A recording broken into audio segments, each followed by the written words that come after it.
guys, it's Sim, and this is Wrestling Unlimited, as it's Monday, and that means tonight was Monday Night Raw. Now, tonight's Monday Night Raw, I thought, was a good show. Very easy to watch, flowed really well, was literally over right at the 2.5 hour mark, so the show maybe went 2.5 plus 1, but when I looked down at the clock and Logan Paul was leaving the ring after pinning Ray, it said 9:30 Central Time. But then the New Day came in, so maybe it went 30 seconds more or something. But regardless, it was a 2.5 hour show, almost on the dot, basically. So it's like, hey, Triple H said the sweet spot is 2.5 hours, and they got 2.5 hours in on this show. So that ain't bad at all. I thought overall the show was really good. I saw some people questioning the book or the booking, I guess you would say, in the women's matches. Because they're like, why did Io beat Liv? Why did Bayley beat Lyra? And it's like, I get that one. Why is the new Intercontinental Champion losing in her first match since winning the title? That made no sense to me. But other than that, I thought everything else was booked well and made sense. I'm not a fan of Dominic and AJ Styles, but we'll talk about that. That's just weird as shit. So we'll see how that all does go. But we've also got Luke over here with us. Luke, what's going on? How you doing? I'm doing pretty well. Honestly, I thought it was a good show. I enjoyed it. They did a really good job of building stuff up for next week and also building stuff up for the Chamber. Basically, tonight was just more Chamber qualifying matches, and they announced more for next week. Hell, it's basically what the show was all about. Not even that. We got a title match for after Elimination Chamber. Well, okay, that was pretty expected, though, if I'm being honest. Right, but still, if you're saying they're building up weeks and weeks of shows, there's another one that they've built up for the Raw after Elimination Chamber. So kudos on WWE. It's not just we're going to book for the week. No, we're telling you what you're going to get over the next couple of weeks. So really do appreciate that. That is something that I like that they're doing. Triple H is future booking. Not like Vince, no offense, not like Tony Khan, who's half the time doesn't tell us what's on the shows until a couple days before. And don't get me started about the way they're promoting this week's Dynamite. All the wrestlers are saying, I'm going to wrestle you. I want to come on Tuesday. Yeah, the show's being filmed on Tuesday, but it's airing on Wednesday. Don't confuse the TV audience. Yes, you want to say it's Tuesday so that way people in the area know, hey, the show's on Tuesday if I'm going. But don't confuse the TV audience, who is the ones that are more paying attention to when the show. I don't know. That's a whole other thing for a whole other day. I had a lot of people confused and even asking me. I got a couple Instagram and Twitter messages. Hey, is Dynamite on Wednesday or Tuesday this week? I was like, technically Tuesday, but it's still airing on Wednesday, no problem. That's the same thing with Saturday, Collision, the Australia show. It's being filmed at one time, being filmed at 6 o'clock local time, Saturday, Australia, but we're not getting it till whenever the NBA stuff is over. So it's like, we got to stay up late for that show, for that Collision, which, granted, it'll probably do a good rating because it's coming after all the NBA All-Star stuff on Saturday, so at least the first quarter should be pretty big. Other than that, I don't know. We'll see. Muscle Man's got a super chat for you, Luke. Not super chat, but a bit donation. He says, what were Luke's thoughts about the recent wrestling releases? What are some more Mania matches that could potentially happen? What do you think of the 11 WWE wrestlers released, and hey, the 2 AEW wrestlers who were granted their release today as well? So first, the WWE ones. Do you know what the crazy thing is? Looking at those releases. What? So I think 2 years ago, I was at a WWE live event, and I had a VIP pass where I got to do a meet and greet with some wrestlers. Backstage. The 3 wrestlers that I got to meet were Tegan Knox and the Good Brothers. And now looking back at it, all 3 of them are no longer with WWE. All 3 of them have been released twice by WWE in the last 5 years. Yeah. The biggest shock was the Good Brothers to me. And I thought that release kind of looked bad because Carl Anderson was injured. He's still got 3 more months on his recovery, too. At least. Yeah. And so I kind of felt like that one was pretty bad. The Sonya Deville one was a shock as well, I would say. It's yeah, that was a little shocking as she's well. on Raw almost every week. Now, what I did hear was, and I don't know if this is 100% true or if there's some truth to it. I know there's a little bit of truth to this. But what I heard is with everybody, other than Sonya, it was you're released. With Sonya, she was told, we're not using you anymore. Your contract's up at the end of the month. We're not renewing the contract. So what the word going around is she was on an old WWE deal still, and that TKO, I guess, either didn't want to offer her a new deal under the TKO leadership, or she didn't want what TKO was offering, because apparently TKO may not be giving raises as far as like, oh, you want a new deal? We'll also bump your pay up.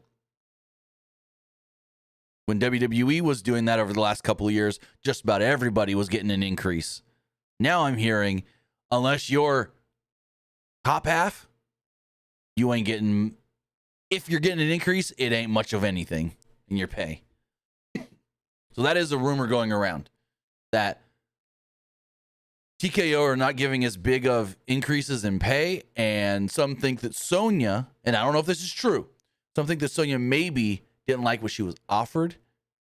And so when she didn't like what she was offered, they just said, okay, we're not going to renew you then, instead of negotiating. But take that how you want. That's just what I've heard. I'm trying to think of some other ones. Like there's Blair Davenport. I mean,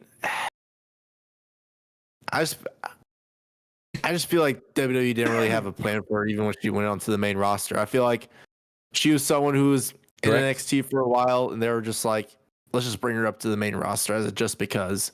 And I know, I'd hate to do this to him, but Dr. Chris Featherstone put that news out there going, Raw going to 3 hours. I was told this is going to be, he literally said, he was told this is going to be good for Blair Davenport, because now with the extra hour, they could focus on people like Blair Davenport. And he reiterated a couple times, this is going to be good for Blair Davenport. And then, a month later, she's gone. So I don't want to put him on blast like that, but he's the one that said it. Because everyone's like, oh, who reported Blair was getting a push? Fightful? Dave? Mike Johnson? No, it was Sportskeeda's Chris Featherstone. There's Isla Dawn that was a little surprising as well, because now it's like, what are they going to do with Alba Fire now? That is the interesting one, because Brian Alvarez made a joke about this today on Wrestling Observer Live. He goes, Isla Dawn has been released, and we haven't heard anything about Alba Fire, which is weird as far as like releasing one tag team member and not the other for some reason. He goes, but maybe she's just not answering her phone, which would be smart right now, to just not get the news. I'm like, oh, Brian, why would you say that? That's a little messed up. But no one's heard her name floating around as far as a release, so I don't know. But yeah, Isla Dawn being released is an interesting, weird one. Especially, it's like, why Isla not? And I hate to do this. Why Isla, not Alba? Why not both? Or why keep? I mean, you need more women's tag teams, and they were a great women's tag team. So I don't understand it at all. I don't understand that at all. Cedric Alexander, I mean, I'd say he's probably going to go to AEW. He was floating up creek without a paddle. He had nothing to do. He did that Javon Evans little short mini feud, and then they had nothing for him. Like, he's probably better off leaving. Now, here's the issue. Here is the issue about him in AEW, though. His wife did not leave AEW on good terms. True. That is the thing. I don't know if it would. And that was, 2022, I want to say? So that's been a while. Things could have like early 2022. Right, and so things could blow over by then. Or maybe Tony won't hold it against him at all or anything. So we'll see. But, yeah. And I think all of them are on a 90-day non-compete. I don't know about Blair Davenport, because I don't know if she signed a main roster deal when she came up to the main roster, or if she was still on her NXT deal. So, I mean, Sonya Deville, she won't have a 90-day no compete. She can do whatever. Yeah, she'll be basically March 1st. She's free. I don't know exactly. Sonya Deville, go for it. Sonya Deville one, that's a little interesting, because with like some of these wrestlers now leaving, it's like, what are they gonna do next? Because I don't know if Sonya, because I feel like Sonya would be one of those people where she might like try to pursue other things outside of wrestling. Oh yeah, but I also think she would fit in very well with TNA. I don't think she would fit AEW, but I think she would fit in very well in TNA and their women's division. So would Blair Davenport. I could see her going back to Japan. Stardom, maybe. Well, she literally on Saturday, I think it might have was, she sent out a tweet, just said top gaijin, basically saying, I'm going back to Japan. It's not a bad move. Right. Or do some stuff with New Japan. Well, that would technically be Stardom, but yeah. Because New Japan's women's division is the Stardom roster. Yeah. But here's the question, and I don't know if this would be a problem or not. Would AEW, would TNA want to take any of these people that were just released by WWE because of the WWE partnership, or would WWE not care? I don't think WWE would necessarily care. I mean, the TNA just signed Mustafa Ali. But he's been gone for what, a year now? Been close to it. I don't think they would care either, for the fact of, I don't think any of these releases were releases because they were mad at anybody. You know what I mean? If it was that, and it was like, oh, we don't like the guy, we don't like the girl, we don't want them around, or we don't want our talent around. If it was something like that, that'd be different. But I think it was just, they were cutting you to cut you, because we need space on the main roster for these NXT call-ups. So, and then they release 11 people, and then today they trademarked 12 new NXT names. What a coincidence. Do you feel like these budget cuts are like make a lot of sense, or do you think they're like almost, if not like similar to like the Vince McMahon budget cuts, like hey, we got nothing for you? So no one has used the word budget cut. That's the thing. No one's used the word budget cut. But what Fightful had reported, I believe it was Fightful, was people are hearing that basically they're clearing space on the main roster for NXT call-ups. People that they have no plans for or feel like are not progressing or going to do well for them in the future, they're letting go. People that they felt like were not going to be beneficial to the company in the long run. That's just what was reported. Don't shoot the messenger. So we'll see how it all just play out. 90 days is, let's see, Alexa, what date will it be in 90 days? 90 days. So the second week of May-ish, they should all be free, other than Sonya, who was free sometime by the end, towards the end of the month. But as far as like the AEW like releases and one's contract expiring, I was a little surprised that they let go Ricky and Miro. I was and wasn't. Like, I was surprised because, like, this just came out of nowhere. But at the same time, it's like, you're not doing anything with them. Why not let them go? I understand Phoenix, because Tony is still mad at Phoenix, because apparently him and Pentagon were, through an agent, not themselves, but through their agent, were basically working on a WWE deal before their contracts were up. So I can see Tony being spiteful in that one. But the other ones, it's like, you're screwing Ricky a couple different ways. You're not using him on TV. You say he can't go do GCW. And Miro, you haven't used Miro since 2023. So just let him go. Because Miro, I think, had another year. And I'm not sure. Ricky's was up later this year. I'm pretty sure Miro said he was injured for a little while, and then he got cleared like a while back. And Miro's been cleared for well over 6 months. Yeah. So that's the thing. And then the second half of his question, before we move into talking Raw, potential Mania matches. So tonight, the first official match was announced for WrestleMania, Gunther versus Jey Uso for the World Heavyweight Championship. Now, here are 5 other matches that I think are going to happen. Cena versus Cody for the WWE title. Tiffany versus Charlotte for the WWE Women's title. Punk, Seth, and Roman in a triple threat. McIntyre versus Priest. Owens versus Zayn. And I think Bianca Belair wins the Elimination Chamber. Challenges Rhea.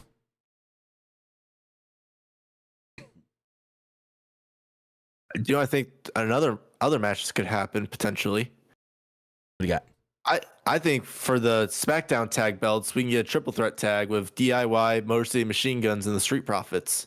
That would not be a bad idea. You make it a 4-way and add Pretty Deadly. Yeah. Hell, make it a 5-way and add the Garzas. Yeah, I'd go the triple threat, though. five-way. I'd do the triple threat, though. Yeah, just do the triple threat. Four-way's kind of pushing it because you haven't really used Pretty Deadly that much. Oh, hold on. Big Give It All. I didn't give context to that. Cedric Alexander's wife is Big Swole. Yeah, so like, I think Big Swole, like Tony Khan just let her contract up because according to Tony, he was like, I didn't think Big Swole was good enough to stay. Like he tweeted that. Yeah, no, that was fucked up.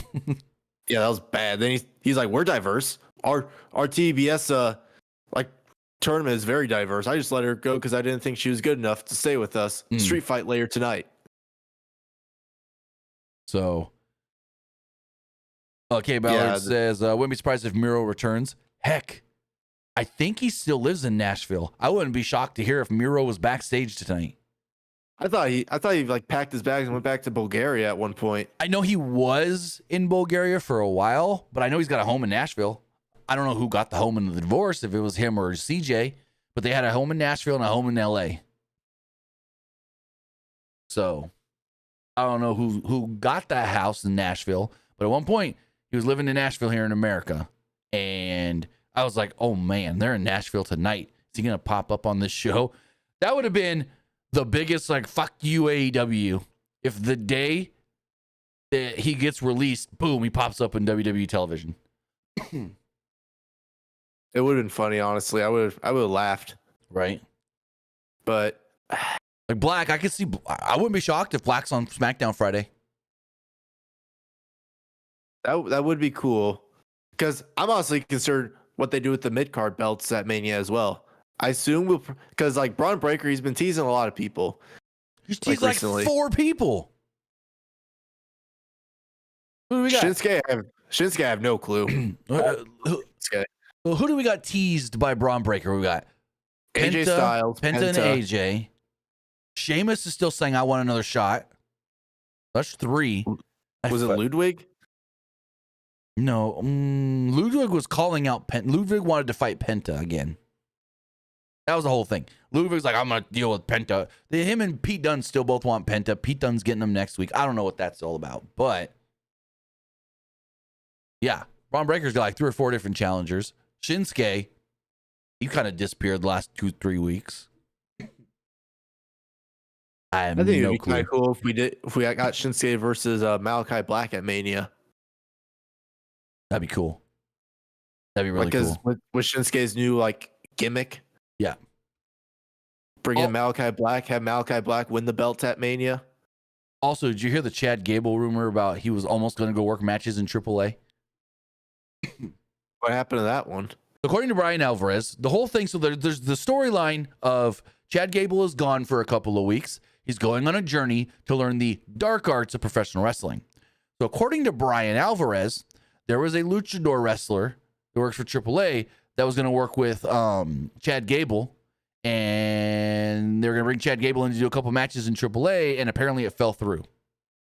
I don't know exactly the full details. I can read you the tweet.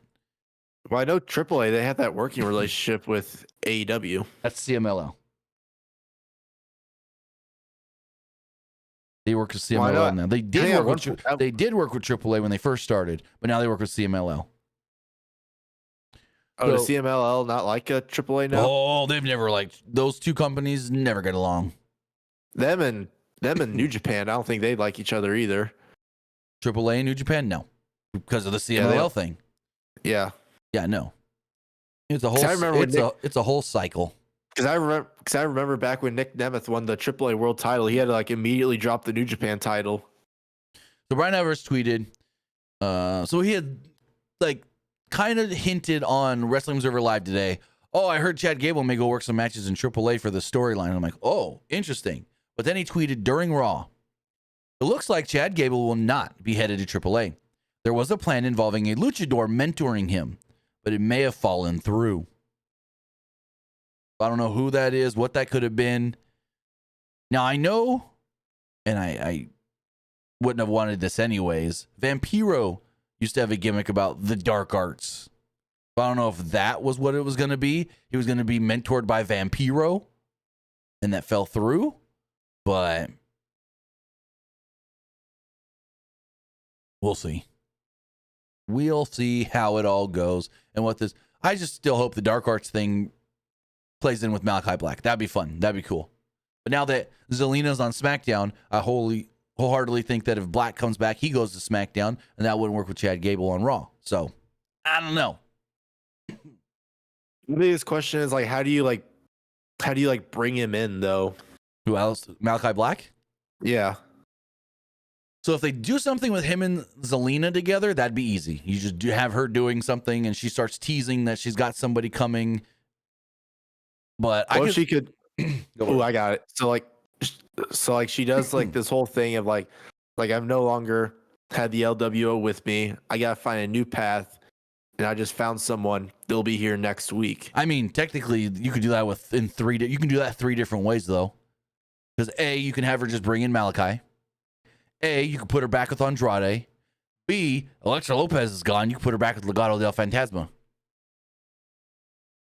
Honestly, I kind of want her deep down. I kind of want her back with Andrade. That's what I don't think Legado really needs her. No, they don't. But her and Andrade are always a great pairing. I mean, Malachi doesn't really need like a manager though. He already does well on the mic. Unless they want him to be super spooky and mysterious and not speak. And so she does the promos for him. Yeah, but you kind of got to change Selena's gimmick a little bit as well. A little bit, not too much. Not too much, but a little bit. She could still be herself with a dark edge to her. So, but or go for it. Ooh, I got it. So she's like in the ring. Someone interrupts her. Is like, you're all alone. Oh no, it's Legado. Legado interrupts her. She's doing like a promo in the ring.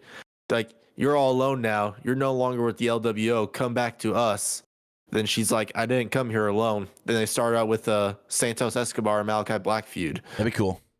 I don't know if they're gonna put them together or not, but that'd be cool. It says, why can't Zelina be solo? She could, but I think she works well in a group. I think she's fine by herself, and I don't know if because we've seen her so much with others in WWE. I think she works. She's really good working off of others. Like when she came in, she was with Andrade. Then when she came to the main roster, she did a little bit by herself, but then she did the Carmella tag team, and her and Carmella had a great dynamic back and forth. Then she was with Legado. Then she was with the LWO. I just think she is really good at working off of others. Not saying she can't do stuff by herself, but she's one of them people that I feel like she actually helps make the people she's working with better, if that makes sense. But I mean, completely honest, I kind of don't want her to be by herself, because if it did, it would kind of like just turn her into just a regular person on the roster who's like kind of like she might get lost. She might get lost in the shuffle. That's what I was looking for.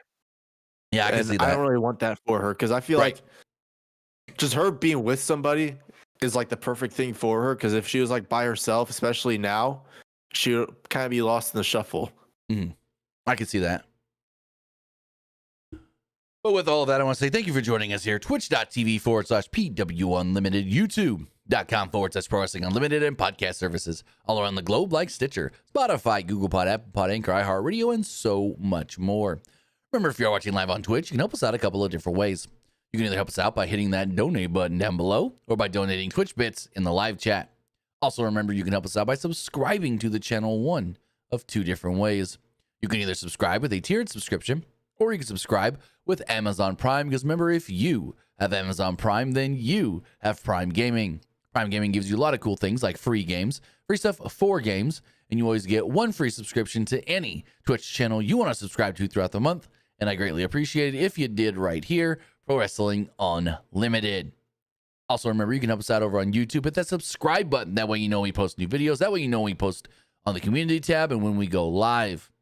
Also, if you want to help us out in another way and get some cool content and whatnot, you can do so by becoming a channel member and hitting the join button. As a channel member at the $1 tier, you're helping us out, but you also get emojis and other things you can use in the live chat and in the comments. At the and you get our graphics tutorial videos at the $1 tier. The $5 tier and higher, you get all our graphics packages that you guys can use, After Effects and Photoshop. Plus, we're doing watch-alongs Next week, I'm going to do a watch along of a Elimination Chamber pay-per-view. Not sure which one yet.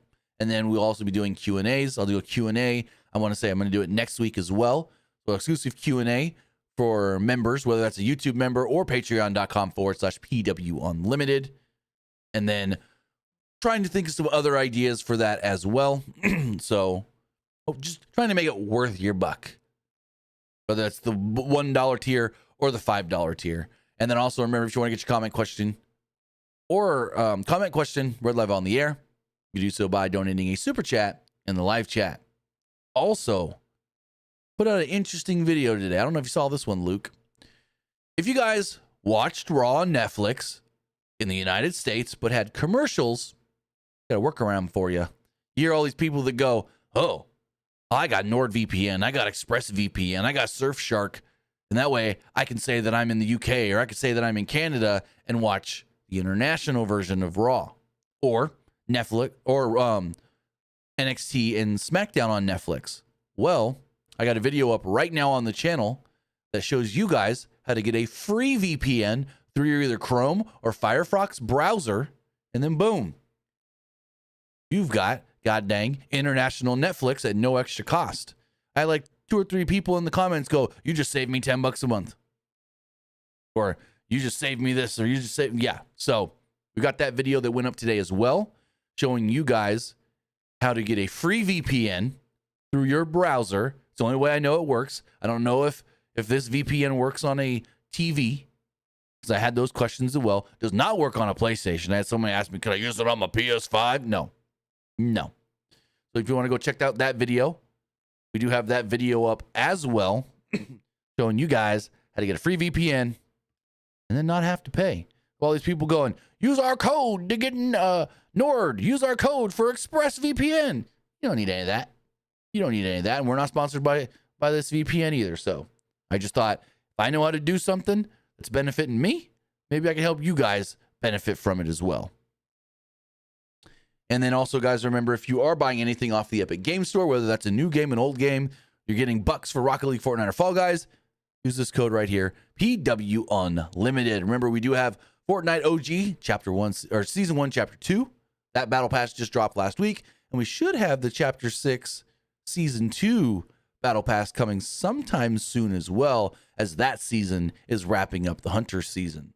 So with all of that, use our code PW Unlimited for all Epic Games and Epic Game Store purchases.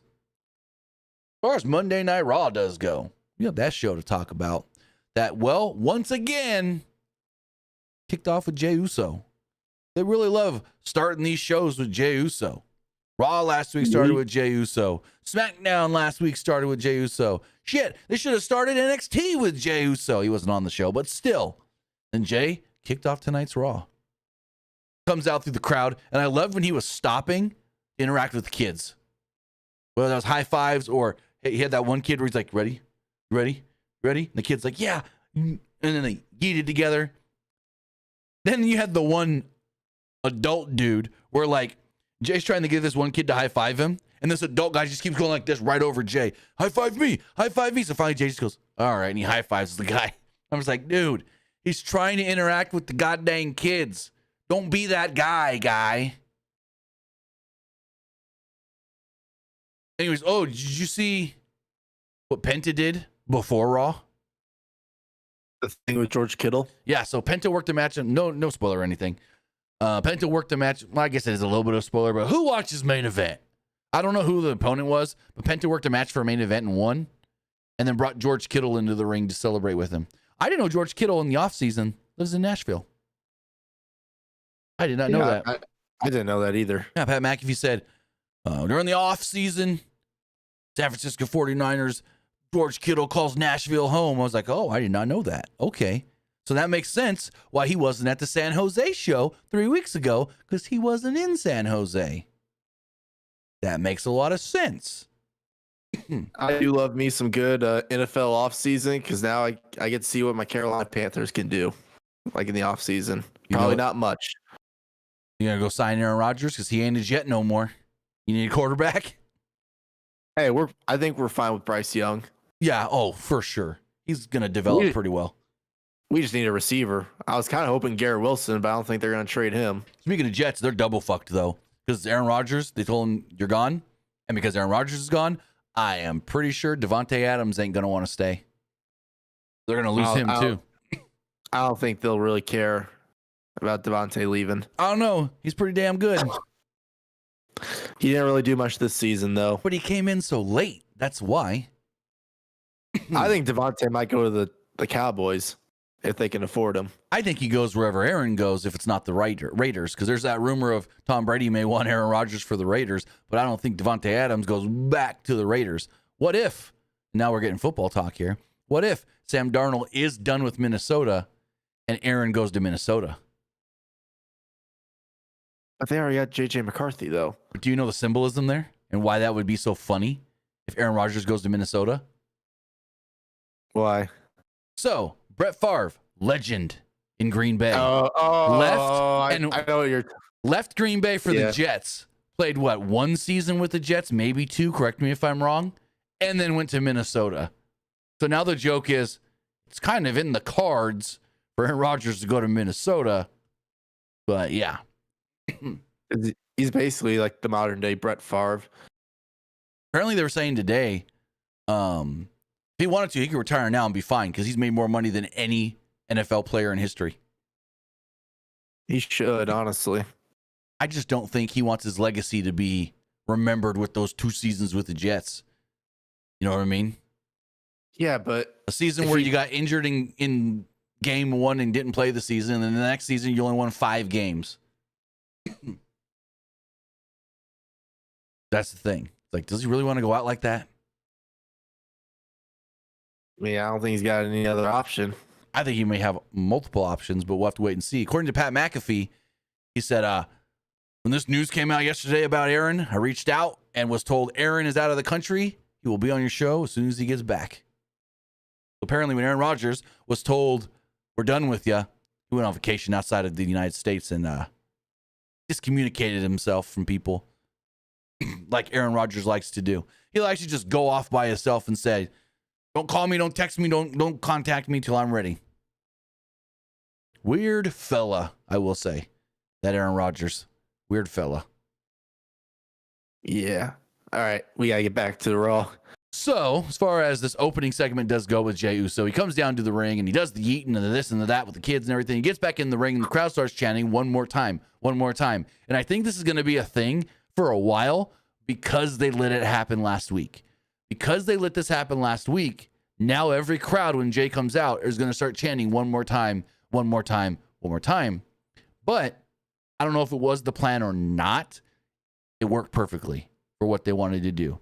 But Jay's in the ring and he's like, roll it back, come on, cameraman, come on in the truck. And so they play his music again. He starts yeeting, he gets out of the ring, he goes over onto the announce table, he starts yeeting again on the announce table, and then we get a shot from in the crowd. Really cool shot here. I like the way they did this. We get this shot of Jey, and like you got the cameras in the crowd, maybe like 3-4 rows back. So you're seeing the perspective of Jey through the crowd on the announce table, which I'm like, this is awesome. I love this shot. And all of a sudden, Jey, boom, goes down. And Pat McAfee's like, what the hell? And it's Gunther attacking Jey because he's not taking things serious. Gunther then takes his jacket off and as hard as he fucking can, throws it at a guy in the front row. Did you see that one? Some people missed that when I reposted the clip of it. They're like, oh, I missed that. I think I missed that as well.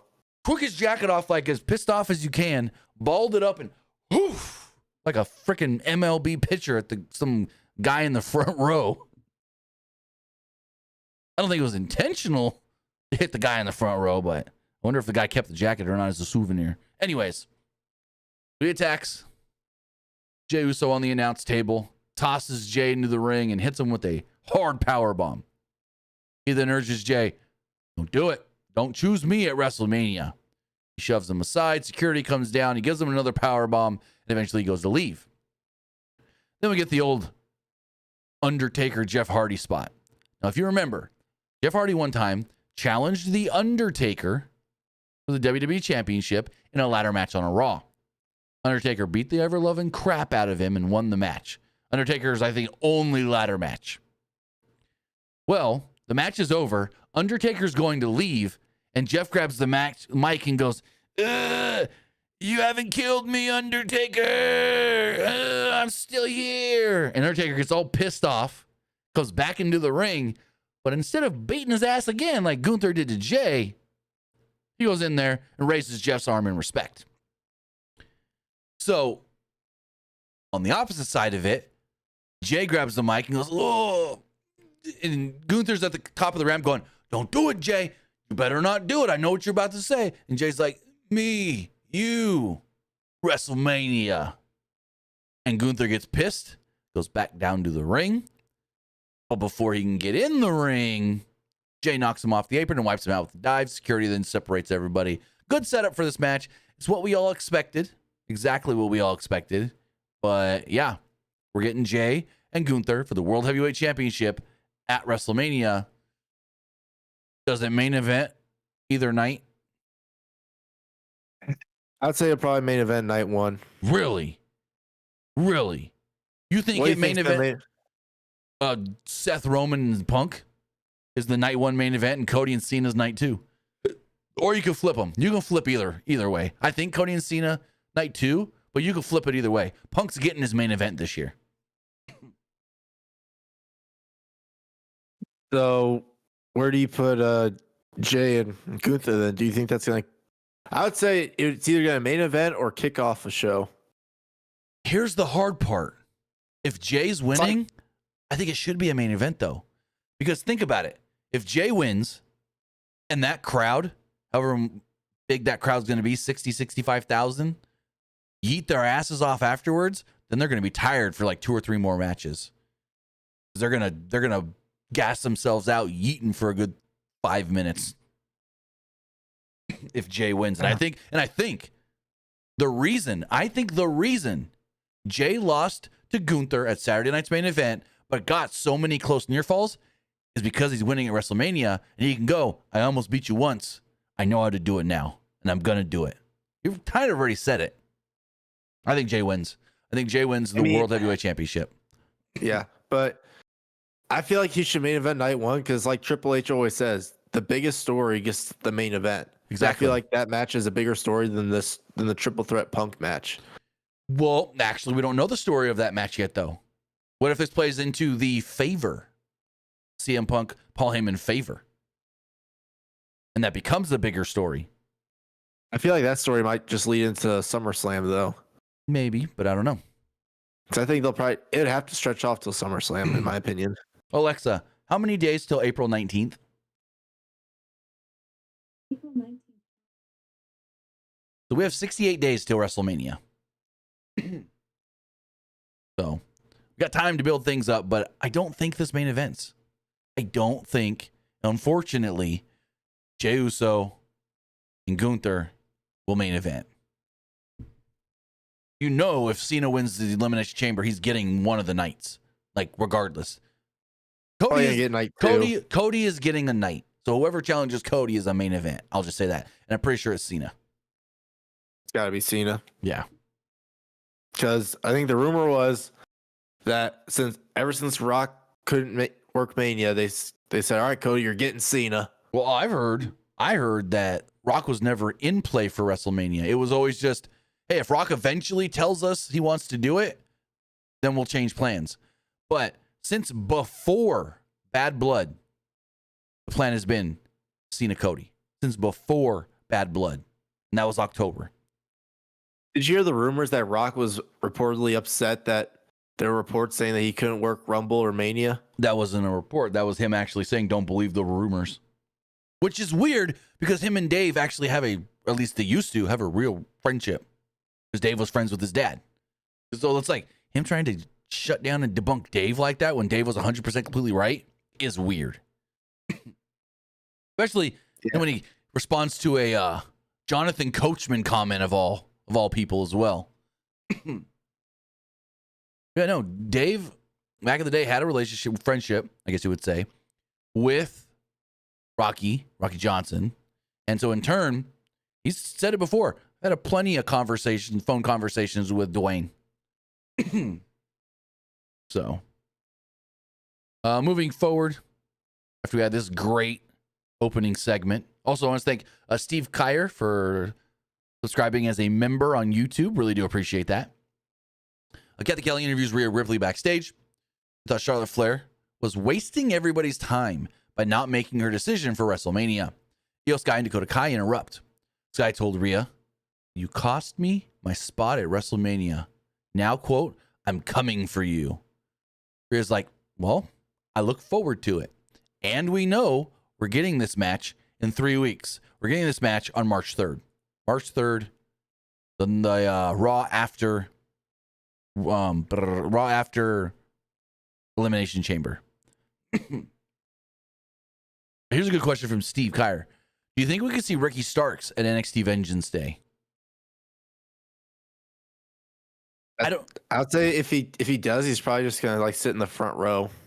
So the question there you have to ask yourself before you can even answer that question, though, does he start in NXT or does he go straight to the main roster? Put him in NXT first. NXT needs some more like star power. That's what I would think. Have him like, I would say put him in NXT for like a year, then bring him up to the main roster. I don't even think you need that long. Like, how long has Ethan Page been there? 6 months? I think he's ready for the main roster. 6 months. Or do the Ethan Page route for him. and like from what they're doing with Ethan Page right now, I can see him being one of those Raw or SmackDown after Mania call-ups.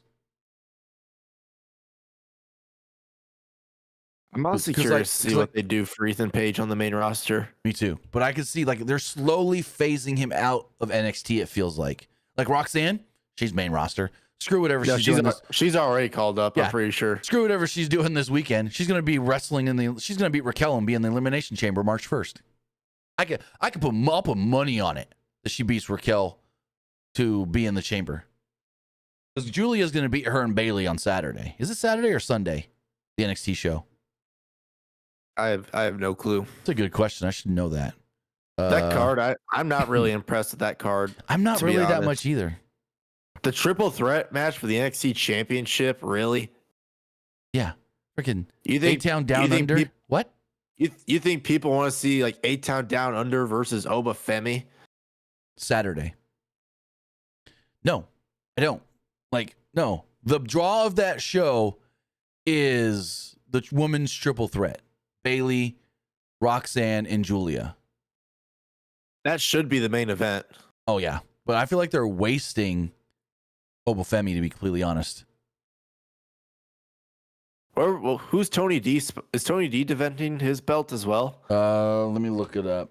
Not that I saw. I totally forgot he was the champion. Yeah, so did I. Until like I saw NXT last week and was like, oh, yeah, that's right. Where's the card? So far, we do have announced Ethan Page versus Javon Evans. That is, according to Ava, if Javon gets cleared, which of course he will. Remember, Javon's got that broken jaw all wired shut. Yeah. Stephanie Vicur versus Fallon Henley for the NXT Women's North American Championship. That'll be it. I think Stephanie Vicur probably gonna win that. I can see that for sure. Because also, I don't know if you bring up all of Fatal Influence, but Fallon's main roster ready. And then you have the two triple threats: Julia, Bailey, Roxanne, Obafemi, Austin Theory, Grayson Waller. If you add anything, you add one more match. And that could be a tag team match for Fraxium. That could be a North American title match for Tony D. I don't know what. You know what would be cool? Also, remember though, go for it. If Tony D did an open challenge for the North American Championship and out came Mustafa Ali. That'd be interesting. Because Mustafa Ali was supposed to get a North American title match before he left. No, not only that, he was supposed to beat Dom for the title, and then Trick ended up. That's the only reason Trick beat Dom for the title, because they just put him in the Mustafa Ali spot. Mustafa Ali was supposed to win the belt. He was released the week before the match. That's right, Fonzie. Thank you. Tony D's defending the title tomorrow. Was it Ridge Holland, I want to say, in a steel cage match. So he ain't working the pay-per-view. Unless in Fraxium, I think they already defended the belts against Nick Nemeth and his brother. Yeah, but you could set something else up. They've been teasing them in DIY. Unless they just did them versus DIY non-title match. Yeah, because that story's been DIY show up and go, oh, we hear that there's this team here that they're saying is the greatest team ever, the best NXT team of all time. That's us, DIY. And so we're like, we're going to get a better look at this Fraxium. Yeah, it's probably just gonna be them two or them four in a non-title match. I mean, honestly, if they just do these 4, I wouldn't be shocked if they don't add anything else. But I think they maybe add one more match. They gotta add one more match. Honestly, they should Make it 5 and go from there. I don't know what it would be. I don't know. But back to Smack or Raw. unless they did like Trick Williams Open Challenge. Well, that's the weird thing because on WWE's website, when you go to the event page, Trick and Lola Vice are both featured on the event page. That's a weird one.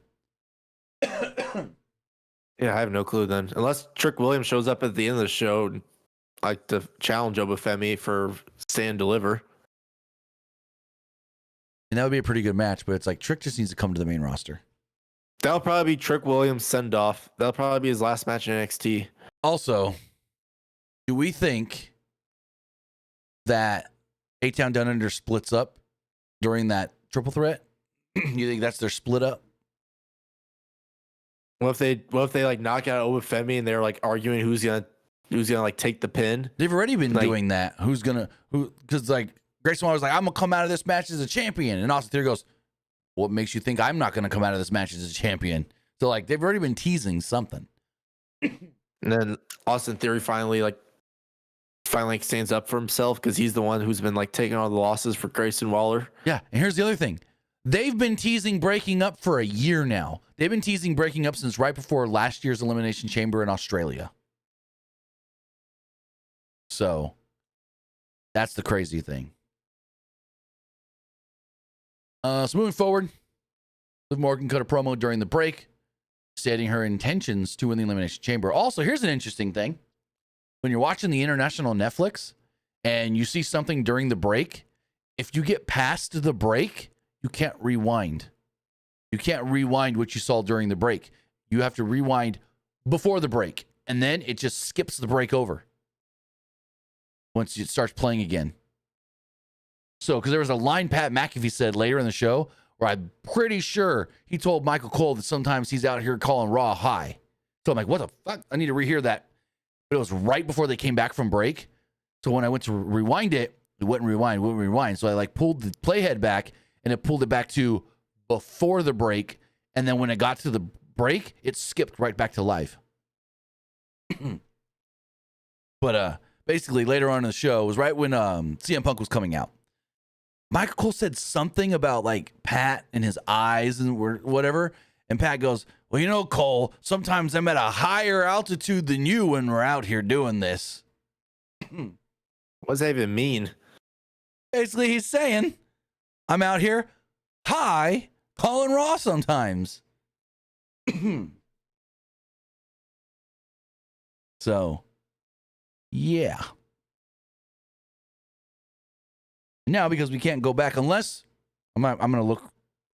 I'm going to try and find the clip, but can't go back and find it on Netflix. Because with Netflix, which it's a good and a bad thing, basically once the commercials are over, Netflix pulls them. So that way when you go back and watch it later, you're not watching with commercials. So if you start Raw, say you start Raw on Netflix an hour late, you're going to catch up probably because it's going to skip those commercials automatically for you if you're not watching live.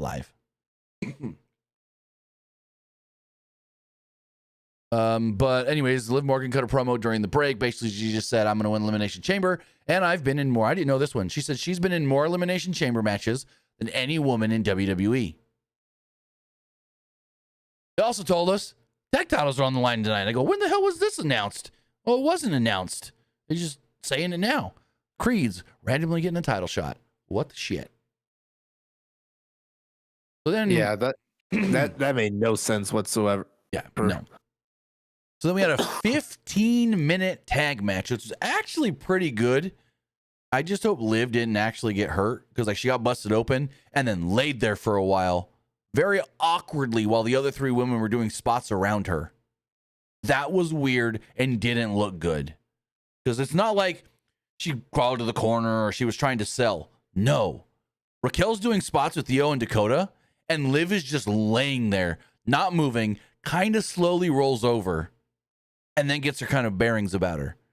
I don't know if she was knocked a little loopy or something when she got busted open, but that kind of didn't look good. Maybe I'm just overthinking it, but it's just, the way she was lying there while they were still doing their spots is what looked off to me. As far as the match does go, Cole mentioned that Dakota Kai has returned from injury, but wouldn't say it was a concussion because that is a no-no word. Concussion is a no-no word.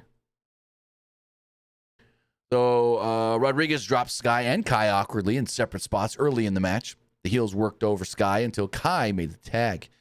Dakota Kai hit Morgan with the PK, but missed a running boot to Rodriguez, which led to Rodriguez posting her. They then worked over Kai during a break, and Morgan hit her with the Three Amigos. They go, you know, Liv, she learned that Three Amigos from her boyfriend, Dirty Dominic Mysterio, who learned it from, well, the late, great Eddie Guerrero. So it's been passed down. I'm like, okay, cool. Well, didn't Sasha Banks do it at one point in WWE? Yeah, Sasha, she still does it, but she did it, and she would say, I'm doing this as a tribute to Eddie.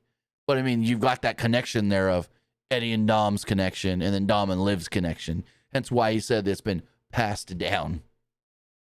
But, yeah, no. That's why she used to do the frog splash, too, because of Eddie.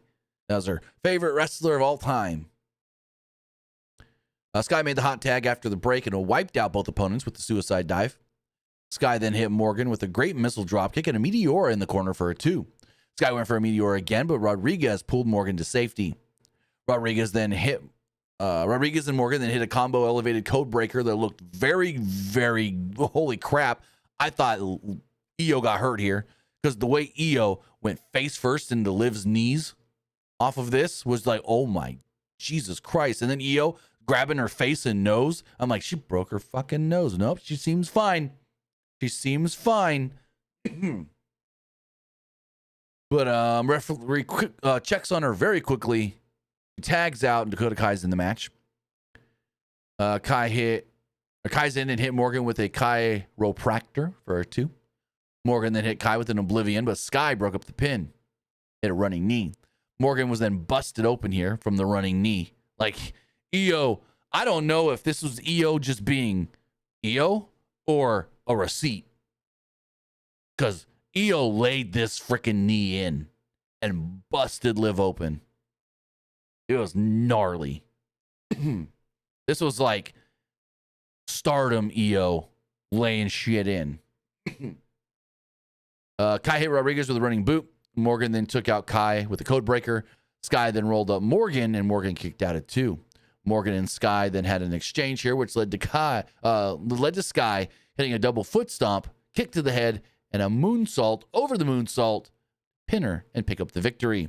So we're doing the 50-50 stuff. Yes, Liv won last week in the qualifier, so this week Io gets her win back. Granted, she doesn't get to go to the Elimination Chamber off of this, but she is getting a title match in 3 weeks, so it all plays out. What do you think of the match? I thought the match was all right. I am curious to see what some of these women are going to do at Mania with now since WWE has the mid-card belts for the women. That is true. Who does Chelsea face? Who does Lyra face? And I'll talk about it here in a moment. I'm just so like, oh, did Lyra really need to be pinned? But also, does that set up Lyra and Bayley at WrestleMania for the Intercontinental Championship? Bayley win? Yeah. Or no. I'd have Bayley put over Lyra because Bayley got her big title win last year at WrestleMania. So let Lyra beat Bayley at WrestleMania to retain the title. Get her win back. Bayley beat her, so she gets her win back at Mania, though. Bayley helping put over Big Star. Also, have you noticed that in the last week and leading up to this week, Bayley is actually facing like 3 people that she's met as fans at meet and greets? Well, I think who? So Roxanne, there's a picture of her meeting. We'll go for it. Well, I know Natalia met Roxanne when Roxanne was a fan, because I know there was a Total Divas Total clip Divas, of yes. Roxanne Well, meeting Natalia asking for advice. So Roxanne met Bailey at a meet and greet once, I believe it was. And then Lyra, she met at a WrestleMania fan access. And then who was the other one? There was another one. Who did she face last week on NXT? It's whoever she faced. Cora Jade. Duh. She's met all of them as fans before they were wrestlers in WWE, which is very funny. That's like Cora Jade. Have you ever seen the video going around Cora Jade meeting CM Punk when she was still in high school? Oh, yeah, I remember that. Yeah, her dad's like, you're a good role model for her, and she likes all this straight edge stuff because of you. And Punk looks at her dad and is just like, you're the dad? You know, hearing this is why I do this. This is what we do it for, to influence and stuff like that. And I'm like, I never want to talk shit about CM Punk being a bad guy. This was like 2012, 13, when everyone was always shitting on Punk for being a bad guy back then. So, I know I was a kid back then. I just hated him because he was a bad guy. On TV, well, yeah. Well, yeah, TV. Dude, I liked a lot. There's a lot of people who I liked and hated at the time. And when I tell people like this stuff, they're just like, really? I'm like, yeah, I was a kid. Like, when I was a kid, I hated the Shield. And they're like, it's like, why'd you hate the Shield? The Shield were great back then. Now I used to tell them back in 2012 when I was like 9 years old, I used to like Ryback, and they're like, well, and I was like, yeah, I don't like him anymore. Oh, what? No, I could see it back then. No. Back then, Ryback was kind of cool. Especially if you were a kid. Especially if you were a kid. Back then, you just see this jacked up muscle guy as a kid, and you go, oh my God, he's lifting like 3 people on his shoulders at once. Oh shit. He's fighting 4 guys in one match and beating them. No, Ryback was actually pretty popular back then. Fans liked him. No, like Vince, back in 2012. Vince at one point did a good job of trying to get Ryback over. And then fuck Ryback. He just went crazy himself, and no one likes him anymore. Yeah, that was mainly Ryback. But yeah, Vince did actually a pretty decent job of like trying to put him over, and fans liked him. I mean, he fought freaking Punk in a Hell in a Cell match. Yeah, this dude literally used to like beat up 2 people in one match and like lift them on his shoulder, do a shell shock. Well, that was the thing. He said, feed me more. Next week, I want more people in the match. And I think at one point, it was like he fought 4 guys once. So moving forward, we got an update on Sami Zayn. Michael Cole said after taking package pile driver last week, Sami Zayn has suffered a spinal contusion and extreme nerve damage thanks to Kevin Owens. So then during a break, New Day tries to cut a promo. Jackie Redmond's there. And basically, Woods takes the mic. He's like, shoo, Jackie, shoo. Yeah, here, Jackie. And she's like, really? You're going to shoo me? You guys are rude. So she goes to leave. And Kofi starts talking, going, hey, why is Rey Mysterio getting a shot to be in the Elimination Chamber, but not me? Remember when I was in the Elimination Chamber and put that thing over and made that thing over, and we got Kofi Mania and that, and the crowd's just booing and booing and booing and booing. And then eventually Bailey's music hits and Woods gets all pissed off because the camera cuts from them. So, yeah, just see how loud we can get them to boo for the New Day during a break. They tell us during Bailey's entrance, Bailey's got a very busy week this week. Not only is she challenging for the NXT Women's Championship on Saturday at Vengeance Day, but Friday, she got to be back in her hometown of San Jose. Well, more like San Francisco, because she going to need to be at the, was it Capital? No, it's on the tip of my tongue. I can picture the logo. God dang it. Credit One Arena, I think is what it is. She's going to be in the NBA Celebrity All-Star Game on Friday night. So that's really cool. Also, is that Kevin? I'm pretty sure I saw like a TikTok where Kevin Hart said like he's retired from the Celebrity All-Star Game because he already won like 5 MVPs. Yeah, I saw that. Anyways, so Bailey is out there. Tell us she's gonna be in the NBA All-Star Game. She then goes over to say hi to her friend George Kittle. Roxanne Perez is also in the front row talking shit. So her and George Kittle like looking over, laughing at Roxanne. Pretty funny. So then we get a first time ever match. Bailey versus Lyra Valkyria. Match goes 12 and a half. And I'm just like, why are we beating the Women's Intercontinental Champion already? Like, it's a non-title match, but she shouldn't be taking a loss. because it makes the champion look weak. Granted, she had a really good match with Bayley, other than Bayley almost dropping her on her head once or twice. But other than that, like, this is not a bad match. Yet, this was literally her first match since winning the title. So to me, that's a big oof if I ever seen one. Also, before we keep going, Muscle Man's got another question for you, Luke. Who were Luke's top 5 favorites and least favorites as a kid? Number one, all right, we'll start with the favorites. Number one, easily John Cena. John Cena was the main guy who actually got me to start watching wrestling in the first place. Number two, Sheamus. Because for my 10th birthday, do you remember those like wrestling like fat heads, like those huge heads? Mm-hmm. For my 10th birthday, I got a Sheamus one as a kid. Nice. And I took it to my first ever wrestling show. And I got it on TV because of it. That's cool. 3, it's the controversial one. It's Ryback. Hey, like Ryback when I was a kid, I get it. Ryback was actually pretty cool. Yeah, as a kid, that makes sense. But once I got older, I started like, okay, this guy's getting a little weird. Right. 4, for a little bit, it was probably Randy. Because I used to like Randy. Then he started joining the Authority. Then I hated him for a little while. Then I started liking him again. Oh, I love the Authority Randy, because I just love me a heel Randy Orton. Now, when you're a kid and you don't know the whole thing. When I was a kid, Randy Orton was an Evolution. I thought he was the coolest dude. I'm like, I want to be that guy. He's got the money and the women and the IC title. When I was a kid, I just hated every bad guy just because. When I was in 8th grade, I thought Randy Orton was like the guy. I'm like, that's what you're supposed to be when you grow up. Ladies' man, wearing the nice clothes and got the money. Yeah, 4, Randy. 5, I'm trying to...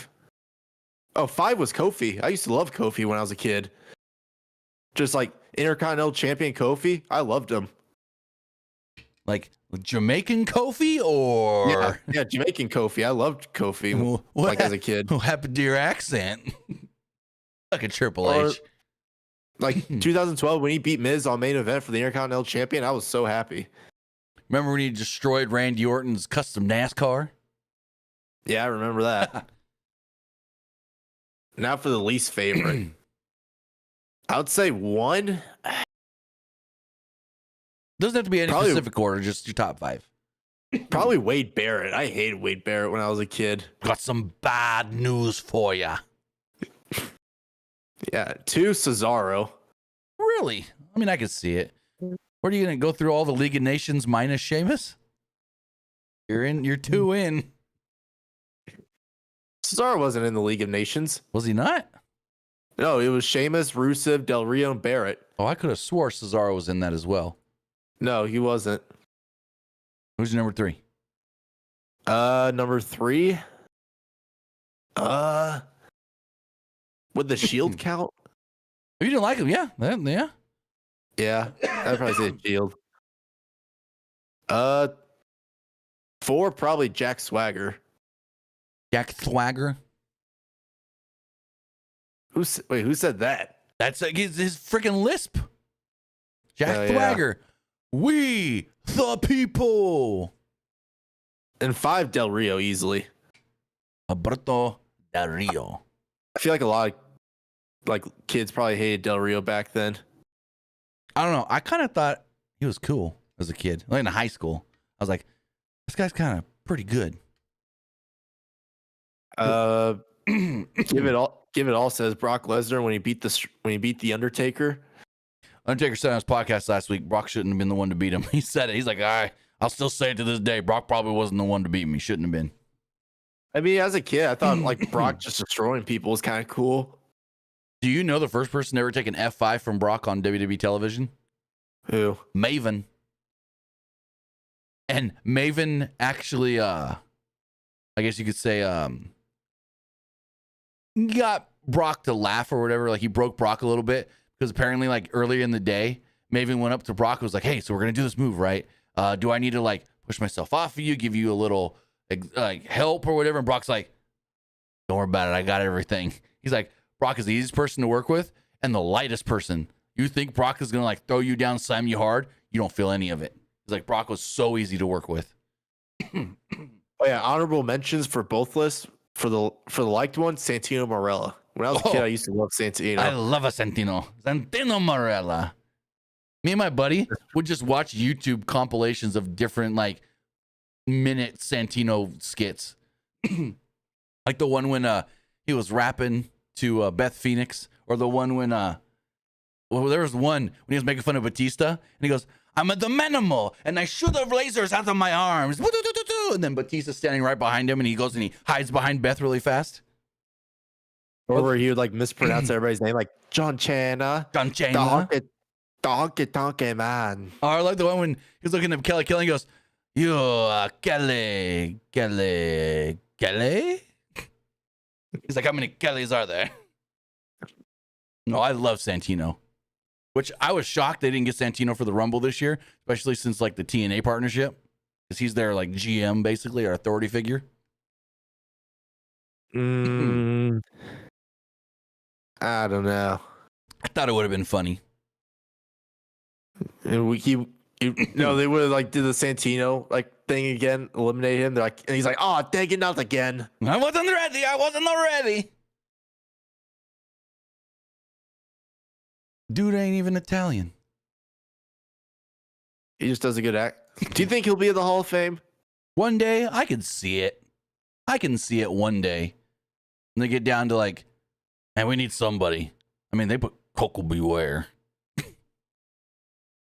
Anyways. As far as the honorable mention for most hated, probably Miz. I did like him at one point when they turned him babyface, but when he's a bad guy, I hated him. I can see that. Or Chris Jericho. You don't like Jericho? Well, what year? What year are we talking about? 2012. 2012. Actually, never mind. He turned babyface against Ziggler. A little bit. Oh yeah, Sin Cara is an honorable mention as well. Is it hated or liked? Liked. You like the goddamn blue light? I just thought this guy was like cool as hell, man. Well, that was the whole thing. He was supposed to be super cool to kids. Like kids are supposed to think that he was cool, like a superhero kind of cool. Yeah, that's why I liked him. And then Tony Khan's now got his own Sin Cara hologram. Yeah, no, I honestly thought Sin Cara looked like a superhero in the ring. Yeah, no, that was the thing. As a kid. You know, he tried to fight he tried to fight Sheamus backstage once, right? Like when he was Mystico? I don't know which Sin Cara. Chad, let me know which Sin Cara was it that tried to fight Sheamus again? I think it was the original Sin Cara. Is Mystico or Hunico? I want to say Mystico. I feel like Hunico, he's not really doing much nowadays. No. He can, especially since he was the one he asked for his release, and now he's not even doing much. Yeah, Sin Cara got in 3 fights backstage during his time in WWE and won them all.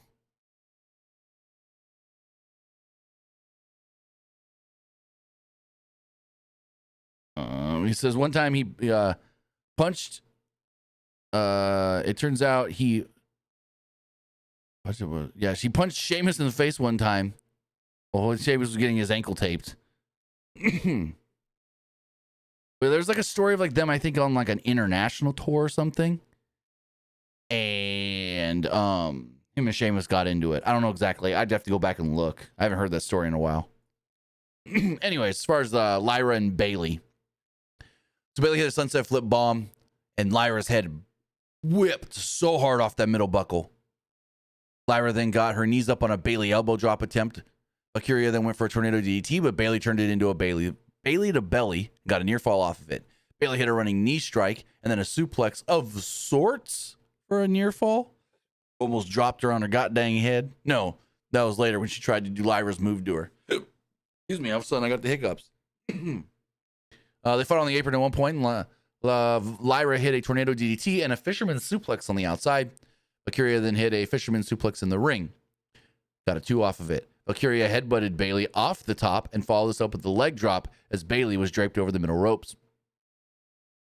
At one point, Bayley had Lyra up on her shoulders and was trying to do, I guess it was Lyra's move, the Nightwing or whatever she calls it, and just totally messed it up and almost dropped Lyra on her head. Valkyria then went for a cradle at one point, but Bayley drove her into the bottom rope. Valkyria tried another cradle. Bayley caught her in a cradle of her own and pinned her out of nowhere to pick up the victory. So Bayley wins and Bayley advances to the Elimination Chamber. What'd you think? Pretty expected, honestly. I mean, yes and no for me, because I'm like, oh, I'm pretty sure Bayley's going to be in the chamber, but it's like they shouldn't beat Lyra in her first match since winning the belt, and they did. And I'm just like, why? Why are we beating the champion? This didn't have to be Lyra. This could have been anybody else. You could have put anybody else in this match. It did not have to be Lyra. Like Zoe Stark? Sure, Shayna Baszler. Unless you're building to a Lyra Bayley match at Mania, this did not need to be Lyra. She could have beat Zoe. She could have beat Shayna. She could have beat Alba Fire. She could have beat. I'm trying to see anybody. Nah, that wouldn't have made sense. I would say Maxine. She could have beat Natty. That probably would have been a good one for her to do. Beat Natty. But yeah, Natty, Zoe, or Shayna. I would have preferred her beat. I mean, yeah, I guess. I just don't like them making the champion look weak. Granted, she caught her, rolled her up, cradled her, caught her is what they're going to say. But I don't know. Then afterwards, Bayley helps Lyra to her feet. And that's another thing I didn't like. Bayley had to help her to her feet. And Lyra was just sitting there like, oh my God. Like, she did not look happy. But I guess that's just telling the loss. And so Bayley helps her to her feet. She like raises her arm up. She's like, yeah, this girl. And yeah, crowd applauded. But it's like, I don't know. I could see them going Bayley and Lyra at WrestleMania. Basically, Bayley, hey, I pinned you. No, I want a shot. I'm trying to figure out what they do for Chelsea at Mania as well. Do they do her versus Piper Niven? You think they break it up already? Well, I mean, Piper eliminated her from the Rumble. True. So there's kind of that story there. And I don't want to see it, but they're still teasing another Michin match because how the last one was supposed to be the last one, but it ended in a DQ because Chelsea used the kendo stick. So Michin's kind of still like, hey, I got my eye on you, girl, because I saw what you did. Muscle Man says, Luke, what was your favorite WWE video game as a kid? All Stars. All Stars was the first ever wrestling game I ever got. Damn. Like, that was probably that was one of the reasons why I started watching wrestling. And then that's because there was like guys I really want to see on TV, like Ultimate Warrior, and there were some guys in that game who already passed away, and I was like so sad. I'm like, wait, these guys died? Like, I was so sad that like Andre Giant was already passed away. That changed the question I was going to ask. You say that you got upset because you didn't see, the guys passed away. My question was going to be, did you get upset when none of those guys were as jacked as they were in the video game? Yeah, because I really want to see Andre Giant like shaking the ring, like when he was walking down, like shaking the building when he was walking down the ring. No, I'm just saying, like, did you go in there, play the game, see Randy Orton bigger than freaking Ryback, and then go to WWE, and at that time he's super skinny? That was the thing. They made everybody like super Hulk jacked. It was that, and I thought the sound effects were gonna be exactly the same. Nope. Those are over the top sound effects. Or people just flying after one punch. Yeah. Or when like, who was it? There was somebody that used to do one move where like he'd punch you, like uppercut, you'd like just go like 10 feet up in the air. Or like Cena when he'd give you the AA and he'd like throw you and you spin. Or also there was Brock. Yeah. Anyways, what? Or also like Kane was in the game. He didn't have his mask. I saw Kane wearing a mask. Like, wait, why is Kane wearing a mask? Well, at that time he was going back and forth.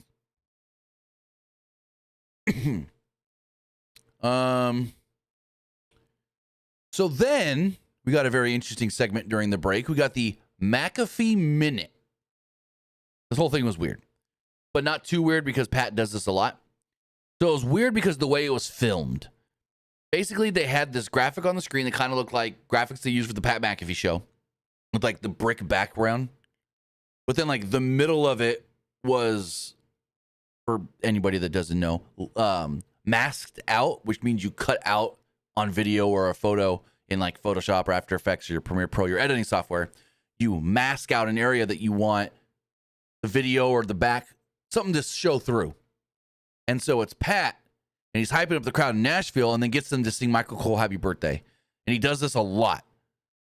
He'll talk to a crowd and go, hey, did you guys know, even when it's not, it's Michael Cole's birthday? Let's sing him happy birthday. And Cole gets all embarrassed and whatnot. Yeah, Pat does this a lot to Cole. So they did that, and they aired that during the actual break. We come back, and country music artist Hardy is shown in the front row. Hardy just announced a new tour as well. Then, Alpha Academy are consoling Lyra Valkyria when they're interrupted by American Made. Ivy Nile walks up, and he's like, you already lost? You're being coached by these losers? Yeah, I'm coming for you, and I'm taking that title, and it's not going to be hard. So, but first, boys are going to win the tag titles. No, they're not. I had no hopes on them winning tonight. Then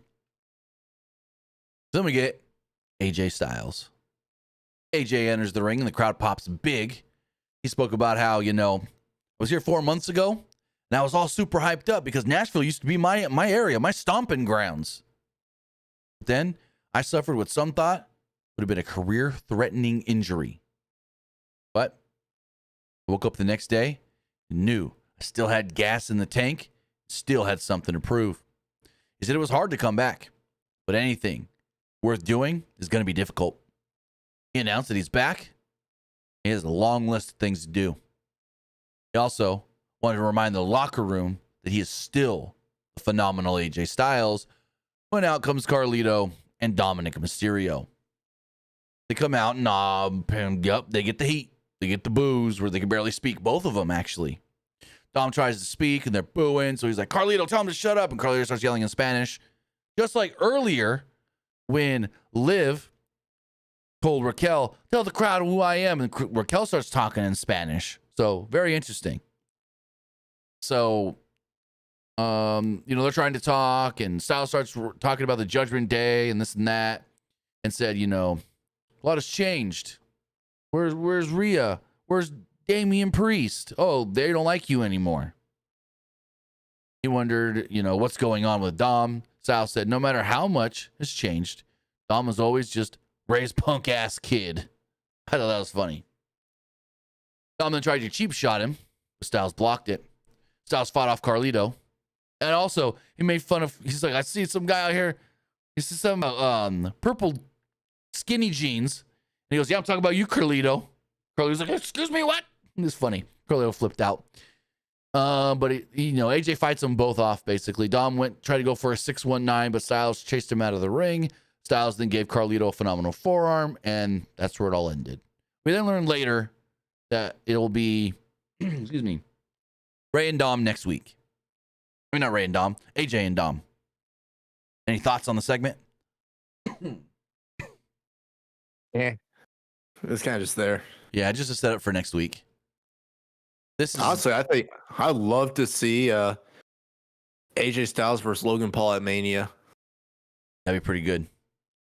That'd be pretty good. Because Logan eliminated AJ from the Rumble, Right. And he can be like get all these old guys out of here. Let's start worrying about the future, and I'm the future. Why don't you just go ahead and retire? Right. I like that. I like that idea. Be a first time ever match. And my question is, who would win?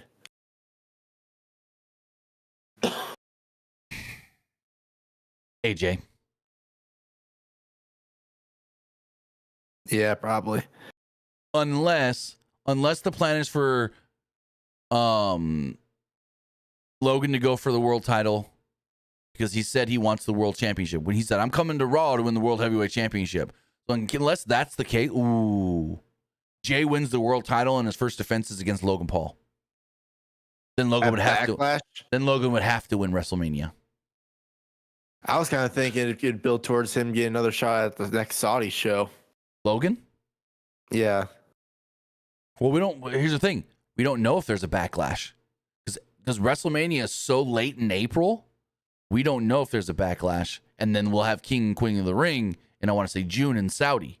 So we could maybe skip backlash this year. I don't know if they are or not. That's just me speculating. And then we go straight to build 5-6 weeks for, because it's going to be too. I think it might be with Mania being so late in April. I don't think you have time to really build a proper pay-per-view between that and the next Saudi show in June. So I don't think we do a backlash and we just go straight into the King and Queen of the Ring. Maybe.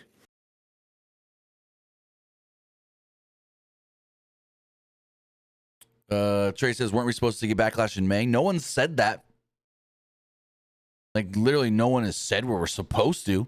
We weren't supposed to get anything. Yeah, they can give us one in May, but I feel like it will be a half-baked, not really much built-up pay-per-view.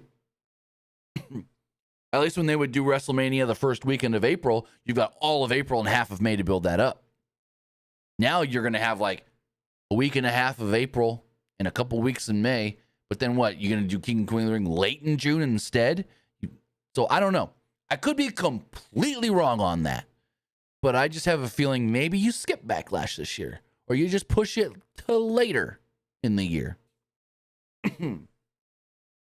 Honestly, I could care less.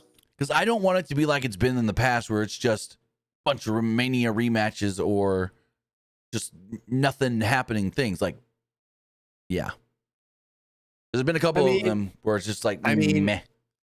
I mean, to be fair, ever since Triple H has taken over, we haven't really seen as many Mania matches.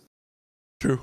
Rematches for Backlash. It was mainly just like having the baby faces have their first defense against a heel. Yeah. So next up, go for it. They had Cody face heel AJ Styles for his first defense. Mm-hmm. They had trying to think of another one. Well, year before, Cody fought Brock. Yeah. 2023. Remember one year at WrestleMania Backlash, they had Roman versus Cesaro as the main event? Yeah, that was weird as shit. And then at the end of the match, they had Seth Rollins destroy Cesaro. I didn't get that at all. Well, we had Cesaro versus Seth Rollins at Mania, and Cesaro won. Yeah. That's when Cesaro did that great airplane spin, the one where he let his hands go and just kept spinning with Seth.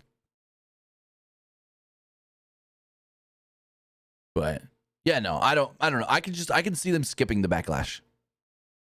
For the sole fact that it's like, I don't know if you're with Mania being so late in April, I don't know if you got enough time to properly build anything. Unless the Saudi show in June is late June. But I just don't see it. I just think Mania this year may throw a couple things off.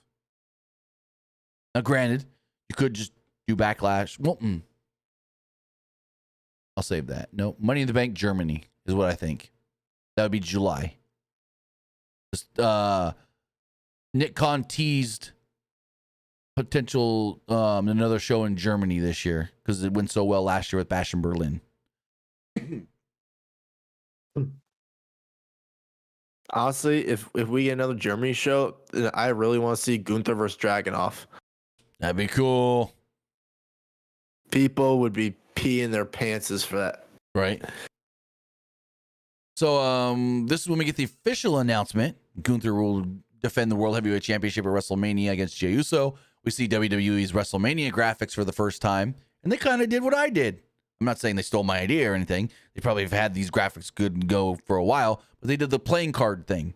Now, granted, they did it different where I just did generic kind of cards for everybody, but they've got like specialized cards for each wrestler that fits like their graphics theme and everything, which is super cool. So, but they also got a whole team of people working on these. I had to do them all by myself. If I had more time to think about it and really work it out, I could probably do similar style, but hey, I like what I got. My WrestleMania cards and graphics and whatnot. Trey, they didn't just tease a show in Paris. They've already announced a show in Paris. Clash in Paris in August. Yeah, Clash in Paris. That is announced for August. Official. So Jackie Redmond, go for it. Oh yeah, did you see that WWE filed a trademark for ruthless aggression, like that to be like seen as like final show ever? I don't think that, I saw the trademark, but I don't think that's what the trademark's for. Could be, but I don't think so. That would be kind of cool though if they had a premium live event called Ruthless Aggression. In Boston. Yeah, in Boston, for like to be seen as like final show ever. Did you see what I suggested they should do for that show? Like where they should hold it? Where I said do it at Fenway Park. And everyone goes, "Are you dumb? It's gonna snow and be super cold." I'm like, yeah, I didn't think about that, but they'd easily fill it up and sell it out. they'll probably just do a TD Garden. Yeah, that's probably where they would go. Let me see. Look up the trademark. See if it does say word mark, ruthless aggression. I do not see it. Services, owner. Here we go. Nope. I saw like people posting about it, but I never actually looked it up myself.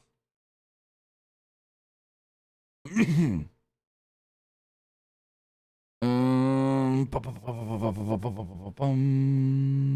don't want dead ones. I don't see it, but they've also made it harder to search the U.S. patent trademark website. Like you can't search by like what's new anymore. Before you used to be able to just be like, show me all the new ones first. Let me see. Hold on. Oh, that's not what I wanted. Click the wrong button. But yeah, I don't know. Maybe they do that as a Cena final show. I don't know. Have it be like his final show and final match ever. Yeah. I think they do a big pay-per-view built around that. Like that in December. Cena's last match at some big, huge pay-per-view. So, but I wonder whose final opponent would be. If I had to guess, probably Randy. Unless, and I could see Cena wanting to do this, he loses by putting somebody over that will greatly benefit from it. So like a younger star. Bron Breakker. I wouldn't hate it. Also, Trying to think who else. Penta. Hey, if they've signed him by then, Joe Hendry. Joe wants the match. I don't know if that should be his final match. No, I know. Though. Well, I know. That wouldn't be Penta, no. Penta said he wants to fight John Cena though this year. I just don't want it to be Joe Hendry because I just don't want it to seem like, oh, there's this new guy who's showing up and he's already getting a match with Cena as his final match ever. Here's the thing. We've already seen him in the Rumble and he's been in NXT a couple of times. So if you really want like a new signee though. But if you really want to put this guy over as your next big star, or at least a big star on the rise, beating Cena is not a bad idea. I just think it'd be Bron Breakker because at least Bron Breakker's been here longer. True. And I think it would really like, and what better way to get a young guy over who's been WWE for a while? No, I get that. Then like have him beat Cena. Right. Let's moving forward. Jackie Redmond interviewed Seth Rollins in the crowd. Rollins said that Jay made his choice for Mania, which meant all eyes are on Cody Rhodes coming out of the elimination. Coming out of the elimination chamber. Finn Balor then interrupts. Finn Balor just feels like a goddamn puppy without a home right now. He just feels like attention, please. Pet me. Anyways. He interrupts and he said, all eyes were on Rollins. But what if Rollins doesn't win when they have their match? What if we see the cracks in his game? And he said, we saw you lose to CM Punk. You can lose to me too. We saw you lose the Royal Rumble and lose your mind. The only thing standing in my way of a title shot at WrestleMania is a guy who seems to be falling apart. And I'm like, it takes one to know one because you seem like you're falling apart too, Finn. Rollins said that they have a long storied history. And anytime they step into the ring together, they put on a show. But Rollins has unfinished business with CM Punk and Cody Rhodes. Balor was standing in his way, but after next week, he wouldn't be standing at all. And Balor just smiled and left. It's Seth getting into the chamber, right? It has to be. Not Finn. Yeah, it's going to be Seth. I think what's going to happen is, what if Seth eliminates Punk, then Punk just beats the absolute crap out of him? At least his elimination? Yeah, which leads to his elimination. I can see it. Or I also think Roman could also be in the chamber as well. Nope. That is why they did the injury angle with Roman, because they do not want Roman getting pinned before WrestleMania. So you say this guy is out injured, so there's no way he can be in the chamber, because they don't want Roman to get eliminated from the chamber. That's how protected Roman has to be. Or both guys get eliminated chamber. They're saying like let's say we 1-on-1 WrestleMania, then Roman comes out and says, like, count me in 2 or something. Maybe. But it's like they did say that the Raw on Netflix is supposed to be their last thing. So I don't know. We'll see how it all plays out. But it's just, we got to get there somehow. Kathy Kelly interviews A-Town Down Under during a break. They plugged NXT and said that they were going to become the new NXT champions soon. Then they made fun of Sami Zayn. And then they made fun of Sheamus. And yeah. Kathy Kelly was none too amused by any of this. Come back from the break, and Adam Pearce was talking to AJ Styles. He's like, you sure? This is what you want? And AJ's like, yeah, give it to me. He's like, all right, next week, you and Dom. Adam Pearce walks off. AJ turns around, and boom, there's Braun Breaker in a cowboy hat. He looks right in AJ's face. Got in AJ's face and said, see you round. I don't know what's going on with goddamn Braun Breaker. He's just teasing, fighting everybody.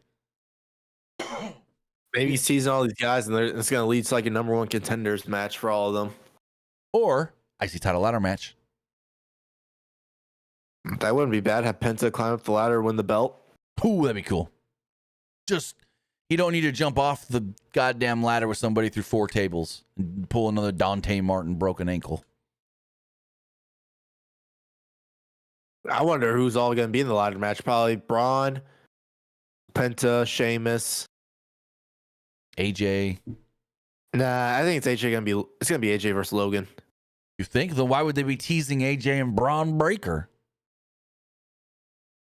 That's I think the thing is maybe both guys are in the chamber. No, Braun's not in the chamber. Braun or no. AJ are not in the chamber because they don't have qualifying matches. Or unless AJ says like I don't know. IC title match at the chamber, that can happen. Unless at least a Braun versus AJ versus IC title match at the chamber, and like Logan Paul eliminates him, or no, Logan Paul costs him the match, and then like AJ costs Logan Paul his match. But we've kind of seen that with Logan in the chamber. I don't know, because he costs Randy. Seth. Oh yeah, he cost Seth, huh? Oh yeah, no, he was yeah. Because I was thinking he was in the one with Randy. Never mind. I get those two mixed up for some reason. He was in the one with Randy, but he came in and screwed Seth. That's right. So they showed Golden Tate and Bailey Zimmerman in the crowd. We then got a tag title match. It's been 12 and a half minutes, and I feel like I got no notes for this match. I was a little bored during this. It wasn't a bad match or anything, but I did get a little bored. I did get a This Is Awesome chant at one point. And that led to Michael Cole going, yeah, it is. And everything on this show has been so far. So Eric slammed Ivar into Julius Creed at one point. Eric then hit Julius with a sit-out powerbomb and a running knee as we go to a commercial break. Come back, Ivar made a hot tag. Beat up both opponents before the Viking Raiders gave Brutus a combo power slam for a 2.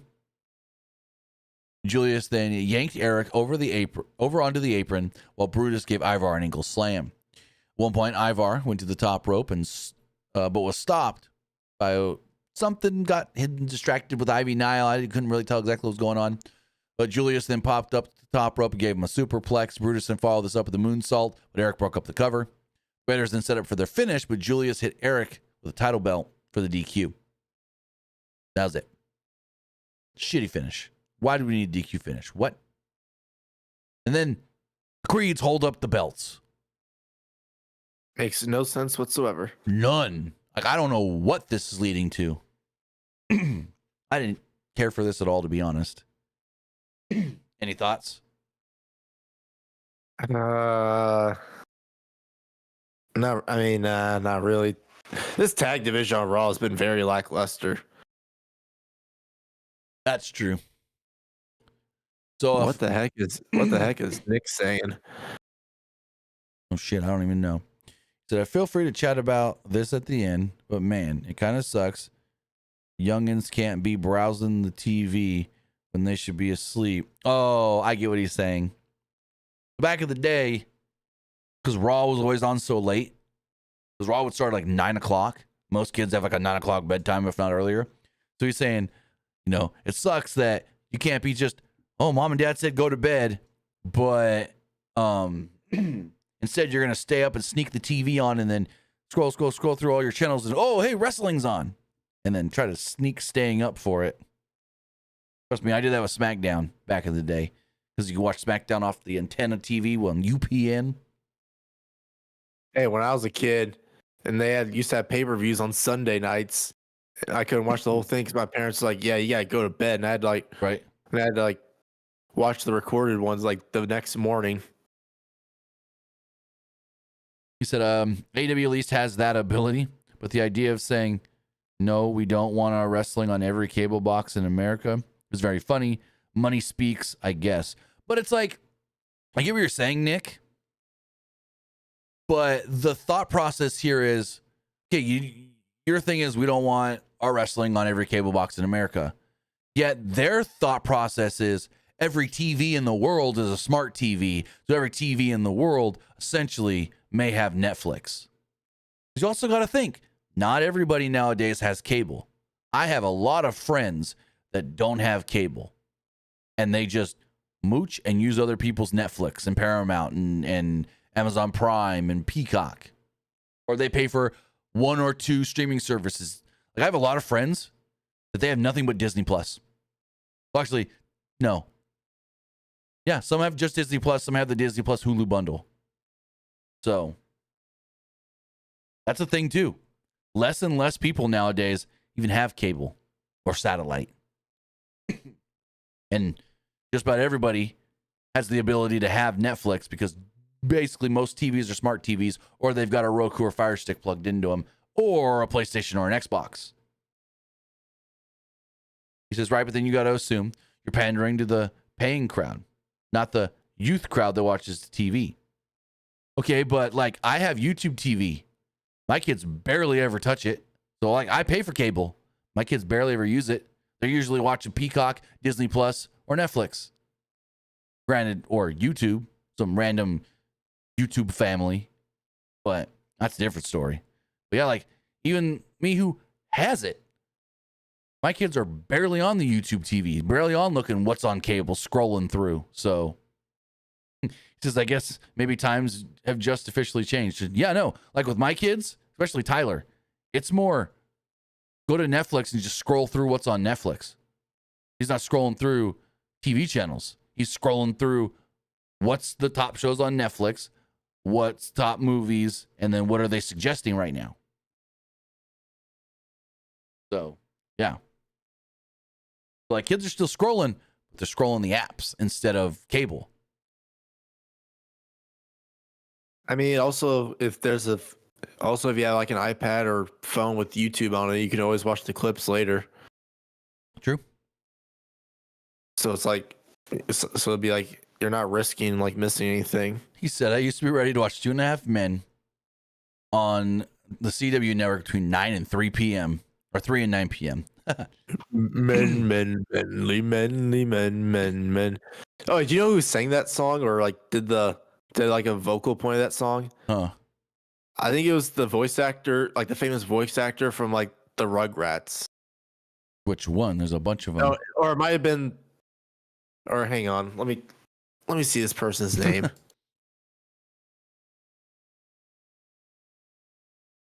Anyways, She was like a really famous what? voice actor, like for kids TV. Like E.G. Daily? That's the Hang voice of on. Tommy Pickles. E.G. Daily was the voice of Tommy Pickles. Hang on. Anyways, but yeah, no, it's just the times have changed. Kids aren't scrolling cable anymore.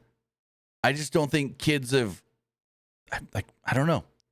Sometimes, it's very rare, but sometimes Tyler will go to YouTube TV. And then he'll just, most of the time, land on FX if King of the Hill or like Simpsons or Family Guy's on. So, but it's like, my kids never scroll through channels on cable. It's very, very, very, very, very rare. Oh yeah, it was E.G. Daily. So it was? I never knew that. Yeah, she was also in a Pee-wee's Big Adventure. That's where she first got like big. She was in Pee-wee's Big Adventure back in the 80s.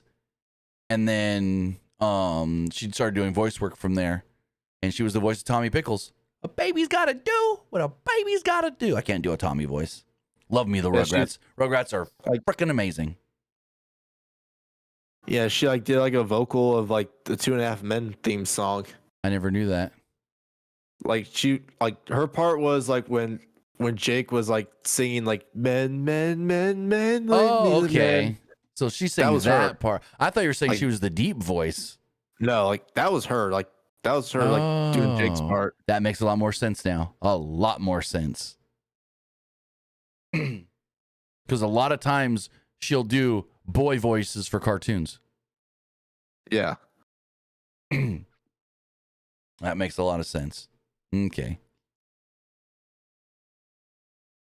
Also, I always forget which Powerpuff Girl was she again? Bubbles? I want to say she was Bubbles. Could be wrong on that though. Those were like her two big roles, Tommy Pickles, and she was a Powerpuff Girl. I want to say it was Bubbles, but I don't 100% remember. Anyways, Raw. We gotta finish this up. So Balor goes into the Judgment Day clubhouse. They're all looking beat up. Dom and Liver laying on the couch together and whatnot. And, Morgan's got this huge gash above her eye. It looks gnarly. Dom told Balor, things are going to turn around soon. Balor said Styles made Dom look like a fool. Dom said they could have used his help. But he would take care of Styles next week, so we don't need you. Dom suggested we do maybe need a new member. You've been gone. JD's now. He goes, don't get me started on JD. Buttercup. Fonzie says she was Buttercup. Thank you. Dom says, JD out. We may need another member here for the Judgment Day. He's like, no, don't worry about it.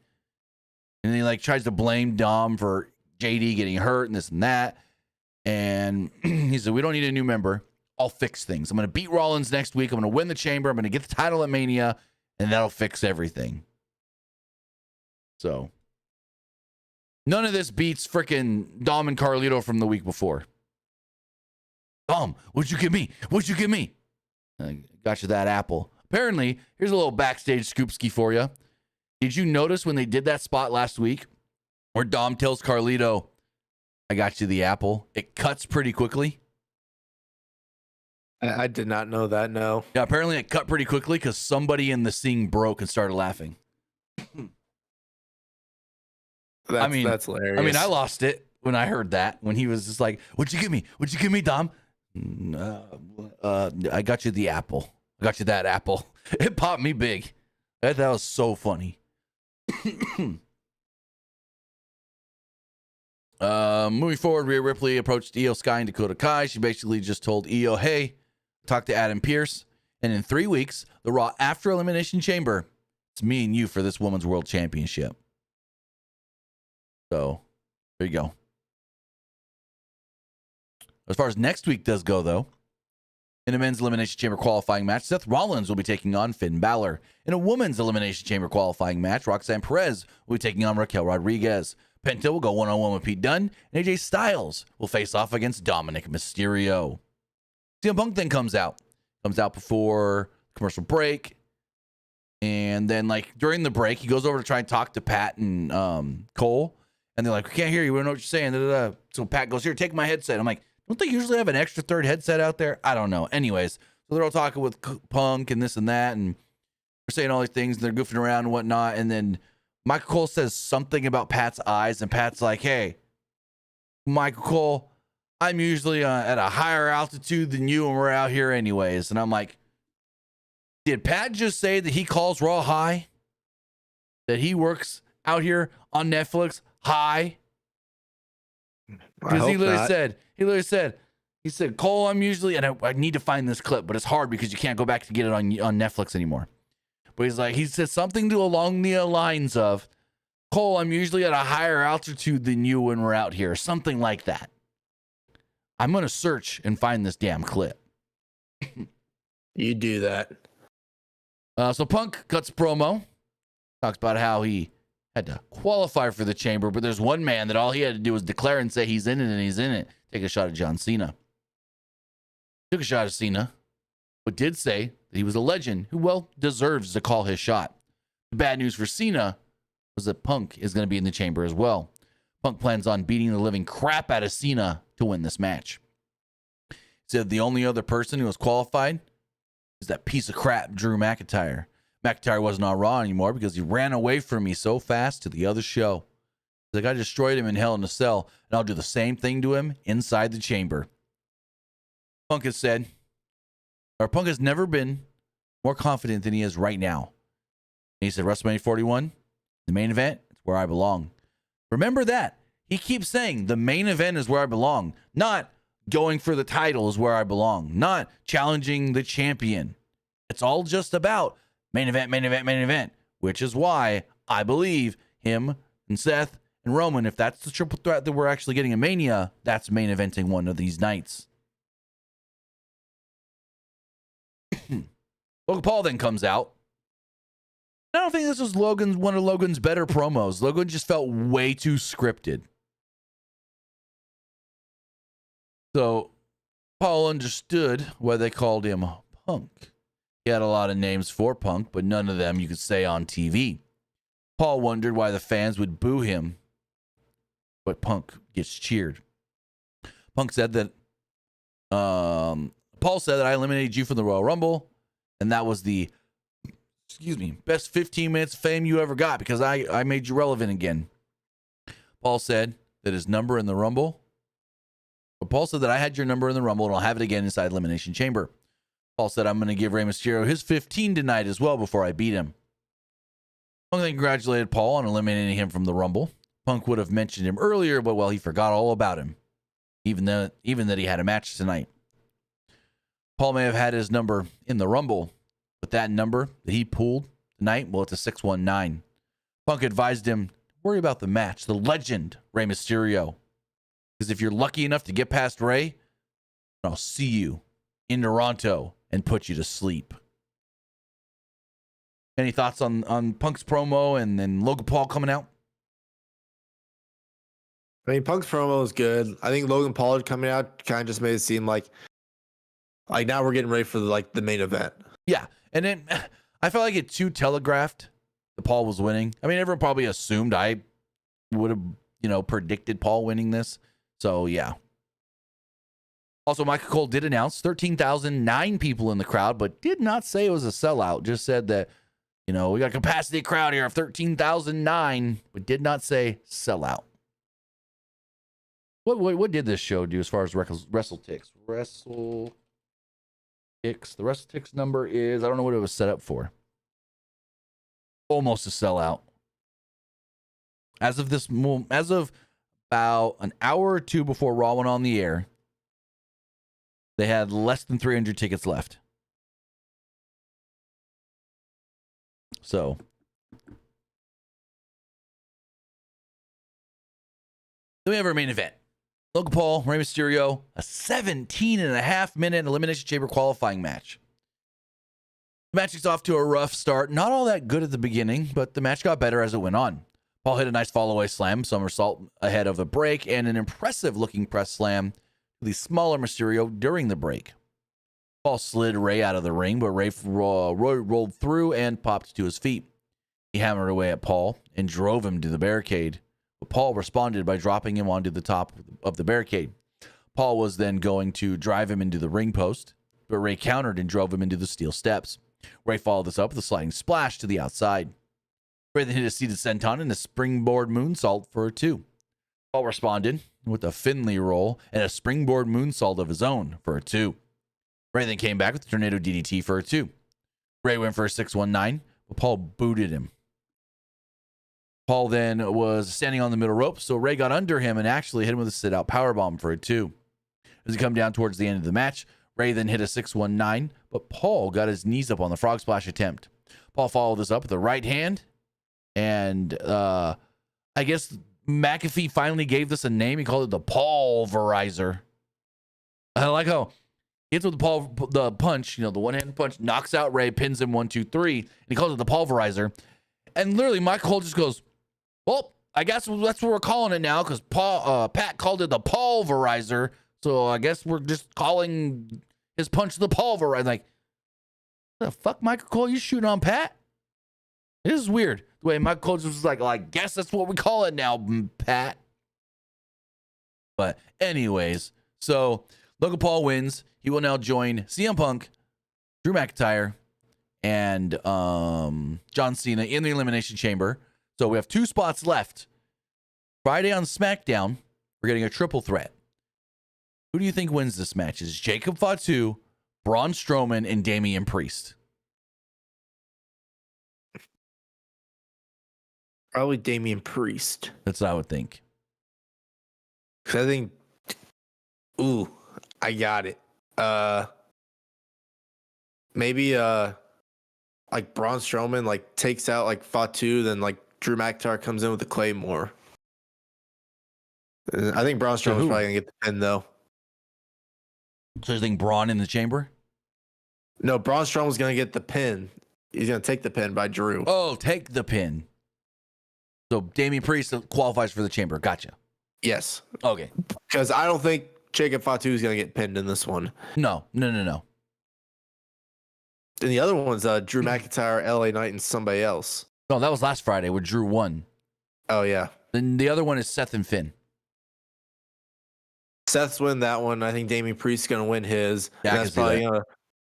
Because I think what will happen is maybe Damian Priest like pins Drew, and Drew gets all pissed off. Yeah, further setting up their Mania match.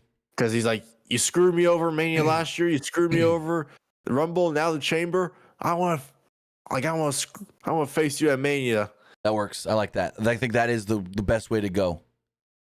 Every route to Mania he's got was thwarted by Damian Priest. I wonder who wins that match. I'd say probably Drew. Drew, because Priest got him last year. So as the show's going off the air, Logan Paul's leaving. He's like, I got you, Ray. I got you, Ray. Also, we cut back to the ring and the New Day attack Ray. And then within less than 30 seconds, it just cuts. I'm like, what? Not even 30 seconds. It was like 5-10 seconds.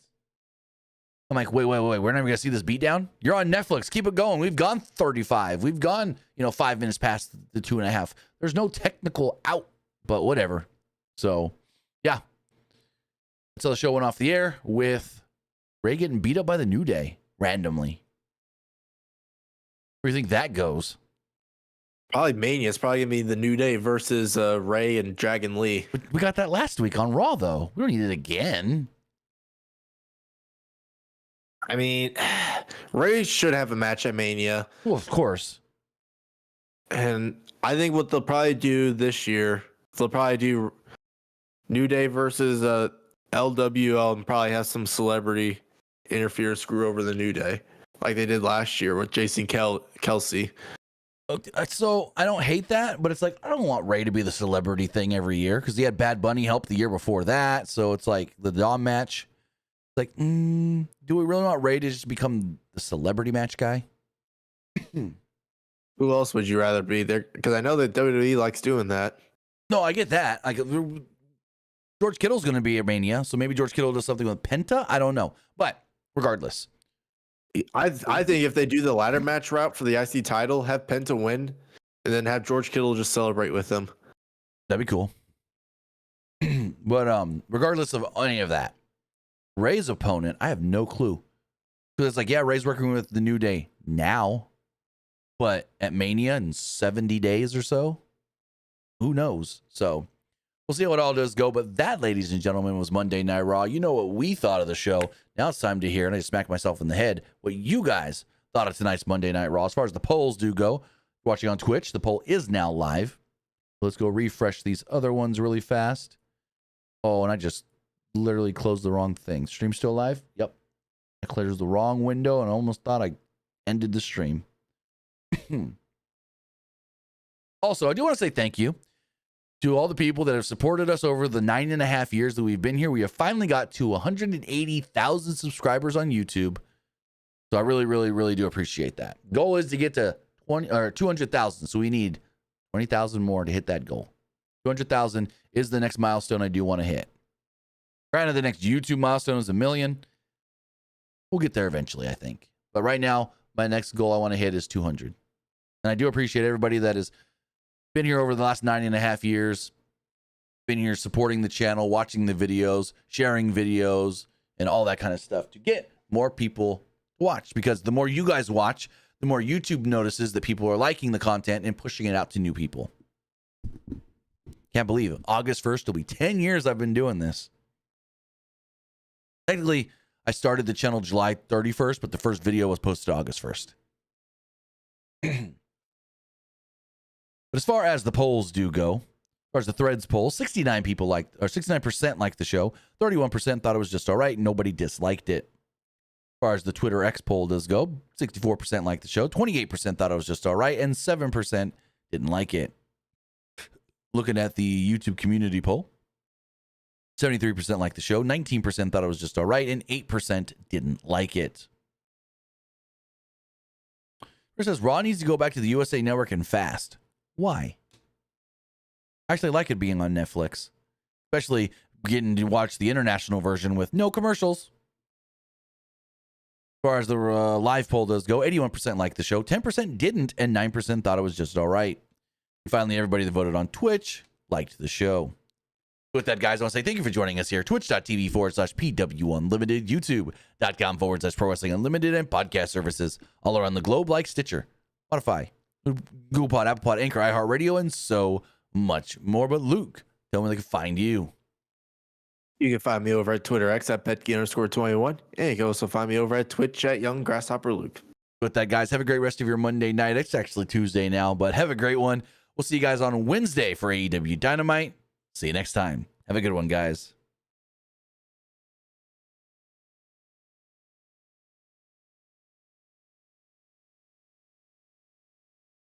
All right, if you're still watching live on Twitch, we're going to hit up a raid really fast. We are